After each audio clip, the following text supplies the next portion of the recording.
اور اللہ نے بنی اسرائیل سے اقرار لیا تھا اور ان میں ہم نے 12 سردار مقرر کیے تھے،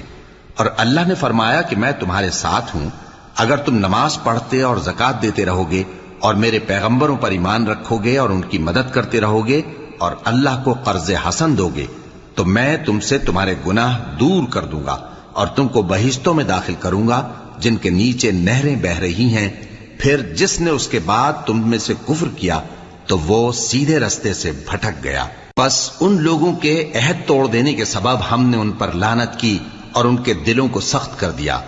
یہ لوگ کلمات کتاب کو اپنے مقامات سے بدل دیتے ہیں اور جن باتوں کی ان کو نصیحت کی گئی تھی ان کا بھی ایک حصہ فراموش کر بیٹھے، اور تھوڑے آدمیوں کے سوا ہمیشہ تم ان کی ایک نہ ایک خیانت کی خبر پاتے رہتے ہو، سو انہیں معاف رکھو اور ان سے درگزر کرو۔ اللہ احسان کرنے والوں کو دوست رکھتا ہے۔